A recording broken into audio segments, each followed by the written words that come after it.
Hello everyone. आज हम बात करेंगे UP triple SC paid examination 2023 के लिए आप सभी के लिए कैसे क्वेश्चंस पूछे जाएंगे या फिर कैसे पिछली बार पूछे गए हैं। यानी कि काफ़ी एनालिसिस के बाद जो है ये वीडियो होने वाली है। ये क्लास नंबर फर्स्ट होगी, जो कि हर एक क्लास में अगर आप अटेंड करोगे करीब आपको 10 नंबर तक हर एक क्लास से पक्के होने वाले हैं। तो ये सीरीज हमारी आज से स्टार्ट है। आपका एग्जाम बिल्कुल आपके सर पर आ चुका है, तो आप लोगों को ये जरूर लग रहा होगा कि कैसे तैयारी करें, क्या देखें। तो हमने काफ़ी चीज़ों को समझा और उसके बाद एनालाइज करते हुए वो क्वेश्चन इंक्लूड किए हुए हैं जो एग्जाम्स में बार बार पूछे जा रहे हैं और लगातार ये कंटिन्यू चल भी रहे हैं। ठीक है, तो ये जीएस के हमारे क्वेश्चन होंगे जो कि आउट ऑफ 50 में कितने मार्क्स आप ला सकते हैं वो आपके ऊपर डिपेंड करता है, लेकिन उसकी कंटेंट की जिम्मेदारी हमारी है कि आपको वो चीज़ प्रोवाइड करें जो एग्जाम्स में 100% श्योर है। तो ये क्लास से करीब 10 नंबर बहुत बड़ा अमाउंट होता है, ठीक है, लेकिन आप लोगों के एब्जॉर्ब करने की एक लिमिट होनी चाहिए। ठीक है, चलिए, तो आज हमारी पहली क्लास है। बाकी आप लोगों को चैनल को सब्सक्राइब कर लेना है ताकि आपको नोटिफिकेशन हर एक क्लास की डेली की चलती रहेगा। बाकी चलिए सॉरी, और हमारे टेलीग्राम चैनल को जरूर ज्वाइन कर लेना ताकि आपको भी वहां पर सारी चीज़ें मिलती रहें, पीडीएफ्स वगैरह। ठीक है, चलिए बिल्कुल, तो हमारा शुरुआत यहां से हो जाती है क्वेश्चन नंबर फर्स्ट से। ठीक है, चलिए बताइएगा कि वाहन पीछे से आने वाली वस्तुओं को देखने के लिए उपयोग करता है। कौन सा करता है बताइएगा। वाहन जो पीछे से आने वाली कोई भी वस्तु होती है, या फिर अगर आप बात करें जो आपके दर्पण में लगा होता है, ठीक है, तो वो किसका उपयोग कर, कौन सा दर्पण उपयोग होता है ये बताएं पीछे वाले वाहनों को देखने के लिए। चलिए बिल्कुल कमेंट बॉक्स बताइएगा अपना आंसर। तो हमारा होगा उत्तल दर्पण। ओके, चलिए, तो वाहन के पीछे से आने वाली जो वस्तु होती है इसको देखने के लिए हम उत्तर जो दर्पण होता है उसका उपयोग करते हैं। ठीक है, बिल्कुल क्लियर। यहाँ पर उत्तर लिखा हुआ है, सॉरी यहाँ पर उत्तल होना चाहिए। ठीक है, उत्तल होना चाहिए, यानी कि उत्तल दर्पण का।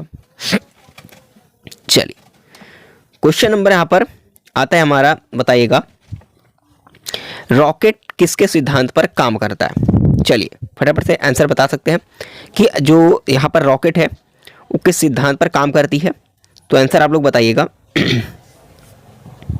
चलिए देखिए, जो रॉकेट होता है आपको पता है कि जो न्यूटन लॉ है, लॉ ऑफ न्यूटन का थर्ड लॉ जो दिया गया है न्यूटन के द्वारा, जो थर्ड लॉ दिया है उसमें ये मेंशन किया गया है जो इसका सिद्धांत है। ठीक है, तो क्वेश्चन नंबर फर्स्ट, यानी कि रॉकेट जो है वो न्यूटन का तीसरा जो है सिद्धांत पर काम करता है, यानी तीसरा जो रूल है उस पर। देखिए मैं आपको अब यहाँ पर मैं चारों ऑप्शन कोई अपील करने की जरूरत नहीं है, मैं आपको तरीका बता देता हूँ। देखिए कभी भी आप क्वेश्चन को अगर पढ़ें, ठीक है, उसमें अगर 4 ऑप्शन होते हैं तो 4 ऑप्शन में आप जो है ऐसे में तो दिक्कत हो जाती है आपको पढ़ने में, ठीक है ना। लेकिन इसलिए मैं एक ऑप्शन बता रहा हूं, क्योंकि चारों को बताऊंगा तो कंफ्यूज रहोगे। लेकिन हम डायरेक्टली अगर आंसर बताते हैं तो इससे क्या होता है, आपके दिमाग में वो चीज कहीं ना कहीं बैठ जाएगी जाकर के, जिससे आप समझ सकोगे। भूल भी जाओगे ना तो एग्जाम टाइम में वो चीजें आपके सामने आ सकती हैं कि हमने सुना था, वो रिकॉल हो जाएगी ऑटोमेटिक। ठीक है, चलिए नेक्स्ट क्वेश्चन बताइएगा, निम्नलिखित में से कौन सबसे बड़ा जीवित पक्षी है बताइएगा।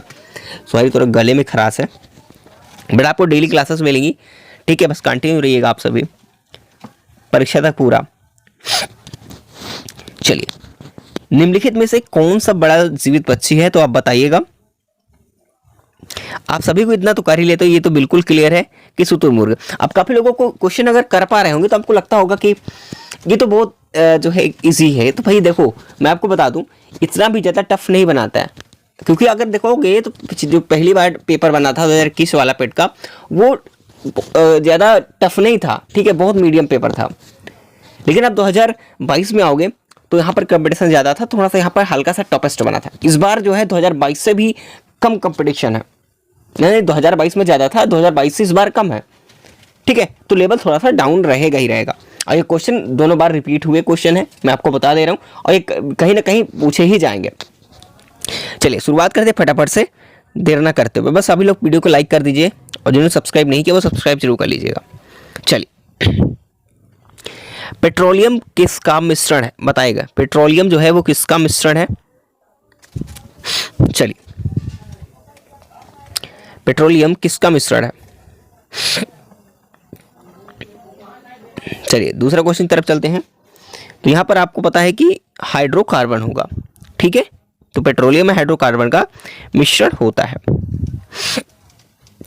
चलिए, हमारे शरीर में हड्डियों की कुल संख्या कितनी होती है? आप सभी को इतना पता है कि हमारे शरीर में कितनी हड्डियां होती हैं, तो 206 होती हैं, ठीक है। अच्छा, ये कमेंट करके बताएंगे, जो एक नवजात शिशु होता है, ठीक है, उनके शरीर में कुल कितनी हड्डियां होती हैं, ठीक है। चलिए बताएंगे। नेक्स्ट क्वेश्चन की तरफ चलते हैं, यहाँ पर क्वेश्चन नंबर 6 की तरफ। चलिए, किसे लाइट ऑफ एशिया कहा जाता है? अब इसे तो आप बता ही सकते हो। चलिए भाई, लाइट ऑफ एशिया किसे कहा जाता है, बताएंगे। लाइट ऑफ एशिया,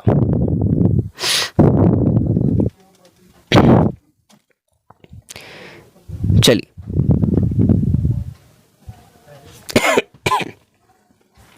देखिए, लाइट ऑफ एशिया किसे कहा जाता है आप सभी को पता है भाई। महावीर स्वामी तो यहाँ पर इनका तो होगा नहीं, ठीक है, बिल्कुल। तो अब इलिमिनेट भी कर दो, कृष्ण भगवान, कृष्ण जी तो हो नहीं सकते, ना ही चैतन्य महाप्रभु होते। इन दोनों में कन्फ्यूजन आपकी हो सकती है हमेशा, लेकिन महावीर लाइट ऑफ एशिया होगी नहीं। गौतम बुद्ध का ही प्रचार प्रसार सारी चीज़ें हुआ था, इसीलिए इन्होंने इसका प्रकाश बिखेरा था, ठीक है। इन्होंने प्रचार प्रसार किया, जिससे इनका गौतम बुद्ध जो है, इनका राइट आंसर हमारा होगा, ठीक है। चलिए क्वेश्चन नंबर इसकी बात करें तो क्या होगी, आंसर आप बताएंगे। चलिएगा, फटाफट से आंसर दीजिएगा आप सभी, ठीक है। हड़प्पा सभ्यता की खोज किस वर्ष हुई थी? चलिए बताइएगा, हड़प्पा सभ्यता की खोज किस वर्ष हुई थी? देखिए, हड़प्पा सभ्यता की खोज आप सभी को पता है कि यहाँ पर 2021 में, अगर 1921 की बात करें तो हड़प्पा सभ्यता की खोज हुई थी। और हड़प्पा से ऐसे ये बताएं कौन से साक्ष्य मिले थे, ये आप जरूर कमेंट करके बताएंगे। चलिए नेक्स्ट क्वेश्चन चलते हैं। क्वेश्चन नंबर, खानवा का युद्ध कब लड़ा गया? चलिए, खानवा का युद्ध कब लड़ा गया? सॉरी, खानवा का युद्ध जो है कब लड़ा गया था, कमेंट करके बताएंगे। चलिए देखिए, खानवा का युद्ध कब लड़ा गया, आप सभी को पता है कि जो खानवा का युद्ध है वो कब लड़ा गया था। तो यहाँ पर आपको मैं सबसे पहले बता दूं कि 1526 में कौन सा युद्ध हुआ था, आप कमेंट बताएंगे, ठीक है। चलिए बताएंगे कि जो 1526 में, ठीक है, कौन सा युद्ध हुआ था। सबसे पहले बता दो पानीपत का युद्ध। अब कौन सा युद्ध है आप ये बताएंगे, ठीक है। चलिए, और देखिए पानीपत का भी आप कमेंट करेंगे, और 1526 में कौन सा युद्ध लड़ा गया था ये बताएंगे, ठीक है। चलिए, तो हमारा तो खानवा का युद्ध है ये 1527 में हुआ था। चलिए नेक्स्ट क्वेश्चन। चलिए, मोपाल विद्रोह का किस राज्य से संबंध है? मोपाल विद्रोह बताइएगा। मोपला विद्रोह किस राज्य से संबंधित है? तो हमारा हो जाएगा राइट आंसर केरल। चलिए नेक्स्ट क्वेश्चन की तरफ चलते हैं। बिहार बंगाल से कब अलग हुआ था? ये तो आप सभी को पता है कि भाई बिहार जो है वो बंगाल से कब अलग हुआ था, इतना तो आप बता ही सकते हैं। चलिए, तो बिहार बंगाल से कब अलग हुआ? चलिए, तो 1912 में। चलिए नेक्स्ट क्वेश्चन चलते हैं। क्वेश्चन नंबर 11, किस भारतीय राष्ट्रीय आंदोलन का शीर्षक गीत वंदे मातरम जो है बना था? चलिए बताइएगा, किस भारतीय राष्ट्रीय आंदोलन का शीर्षक जो गीत है वो वंदे मातरम बना था? आप सभी को तो पता ही है इतना सब कुछ। चलिए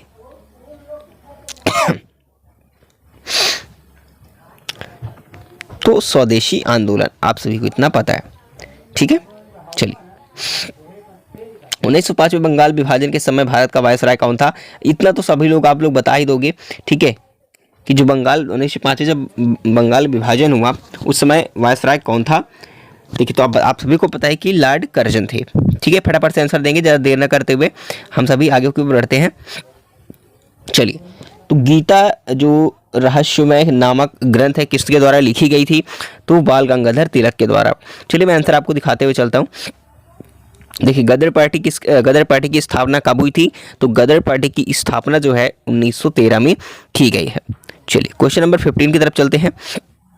क्या होगा आंसर बताइएगा। क्वेश्चन नंबर 15, ठीक है। बताइएगा। राष्ट्रीय वन अनुसंधान संस्थान कहाँ स्थित है? तो आप बताएंगे तो देहरादून में। ठीक है, चलिए नेक्स्ट क्वेश्चन की तरफ चलते हैं फटाफट से, इसको देखते हैं। नागरहोल नेशनल पार्क किस राज्य में है? बहुत ही इंपॉर्टेंट है ये भी। ठीक है, चलिए बताइए, नागरहोल नेशनल पार्क किस राज्य में स्थित है? चलिएगा, नागरहोल जो है नेशनल पार्क किस राज्य में स्थित है, कमेंट करके बताएंगे। ठीक है, नागरहोल नेशनल पार्क कहाँ स्थित है? चलिए देखिए, नागरहोल, ठीक है, अगर आप देखो तो कर्नाटक। ठीक है, अब इसको अगर ध्यान से देखो तो नाटक, लेकिन नागरहोल नेशनल पार्क, भाई नाग क्या करते हैं भाई, बार बार काफी, अगर एक एग्जांपल के तौर पर बताओ, नागरहोल, ठीक है, यानी कि नाटक मत कर। ठीक है, नाटक मत कर होल में, नहीं तो नाग डस लेगा। ठीक है, नाग डस लेगा, नाटक मत कर होल में। ठीक है, तो आप याद रखें नागरहोल नेशनल पार्क कर्नाटक में। चलिए, काली एवं तीस्ता नदियों के बीच हिमालय का कौन सा प्रादेशिक विभाग स्थित है? बताइएगा। ठीक है, काली एवं तीस्ता की बात हो रही है यहां पर, काली और तीस्ता। चलिए, काली और तीस्ता के बीच जो है हिमालय का कौन सा प्रादेशिक विभाग स्थित है? तो नेपाल हिमालय। ओके, चलिए क्वेश्चन में नेक्स्ट चलते हैं। वह दर जिस पर रिजर्व बैंक वाणिज्य बैंकों को लोन देता है, आप सभी को पता है इतना कि यहाँ पर रेपो दर जो होता है, रेपो रेट जिसे आप बोलते हो। ठीक है, चलिए क्वेश्चन नंबर 19 क्या कह रही है, बताइएगा। भारत जनगणना का लघु विभाजक वर्ष कौन सा है? तो 1951। चलिएगा, नेक्स्ट क्वेश्चन हमारा है विषय क्वेश्चन क्या कह रहा है, किसी राज्य में राज्यपाल की नियुक्ति, बताइए किस राज्य में राज्यपाल की नियुक्ति संविधान के किस अनुच्छेद के अंतर्गत की जाती है? चलिए, राज्यपाल की नियुक्ति संविधान के यानी कि किस आर्टिकल के अकॉर्डिंग जो है किसके अंतर्गत की जाती है, तो अपना बताएंगे। तो आप सभी को पता है आर्टिकल नंबर 155 के तहत। चलिए नेक्स्ट क्वेश्चन चलते हैं। नेक्स्ट क्वेश्चन क्या किया रहा है यहाँ पर, बताइएगा। ठीक है, भारतीय संविधान की 11वीं अनुसूची संबंधित है, भारतीय संविधान की 11वीं अनुसूची जो है किससे संबंधित है, तो आप बताइए। चलिए, तो इतना तो आपको पता ही है कि जो भारतीय कॉन्स्टिट्यूशन है, हमारे इंडियन कॉन्स्टिट्यूशन की जो 11वीं अनुसूची है, ठीक है, ये किससे संबंधित है, तो पंचायती राज्य में। ठीक है, बिल्कुल। नेक्स्ट क्वेश्चन हमारा आ रहा है, इन अनुच्छेदों को राष्ट्रीय आपातकाल के दौरान निलंबित नहीं किया जा सकता है, तो इतना तो आप सभी को बता ही दोगे। ठीक है, चलिए, तो वो हमारा राइट आंसर कौन सा होने वाला है, बताएंगे। तो अनुच्छेद 20 तथा 21। ओके, चलिए नेक्स्ट क्वेश्चन हमारा क्या है उसको देखते हैं। भारत के उच्चतम न्यायालय का उद्घाटन किया गया था, कब किया गया था, बताइएगा। भारत के उच्चतम न्यायालय का उद्घाटन कब किया गया था? तो भारत के उच्चतम न्यायालय का उद्घाटन कब किया गया था? तो 28 जनवरी 1950 को। चलिए नेक्स्ट क्वेश्चन क्या है, नेक्स्ट क्वेश्चन देखते हैं। मार्ले मिंटो सुधार किस वर्ष पारित किया गया था? जो सुधार एक्ट है, यानी कि मार्ले मिंटो सुधार एक्ट है, वो कब पारित किया गया था, ये बताएंगे। ठीक है, चलिए देखिए, मार्ले मिंटो सुधार जो है, जो एक्ट है, ये कब पारित किया गया था, तो आप सभी को ये बता दें कि यहाँ पर 1909 में जो है पारित किया गया था। ठीक है, 1909 में। चलिए नेक्स्ट क्वेश्चन की तरफ चलते हैं। नेक्स्ट क्वेश्चन क्या दिया गया है, मैं आपको यहाँ पर दिखाता हूँ। Question number 25। चलिए बताइएगा, बताइएगा। केरल के राजा रवि वर्मा निम्न में से किस कला के लिए जाने जाते थे? केरल के राजा रवि वर्मा निम्न में से किस कला के लिए जाने जाते थे? जो चित्रकार कला के लिए। ठीक है, चलिए नेक्स्ट क्वेश्चन चलते हैं। यहाँ पर दूसरा क्वेश्चन यहाँ पर 26 नंबर है कि भारत और पाकिस्तान के बीच सीमांक रेखा किसे कहा जाता है? तो आप सभी को पता है कि देखो, इसकी ट्रिक बहुत अच्छी है, जो कि आप सभी को पता भी होगा, पहले से ही याद ही होगा, लेकिन नहीं भी याद होगा तो फिर भी हम बता देंगे कि भारत और पाकिस्तान के बीच जो सीमांक रेखा है, या फिर बोलते हैं उनके भारत और पाकिस्तान के बीच जो है कौन सी सीमा रेखा स्थित है, ये बोल सकते हैं। ठीक है, या कौन सी सीमा स्थित है, कौन सी रेखा है, ये भी बोल सकते हैं। चलिए बताइएगा, यहाँ पर कौन होगी?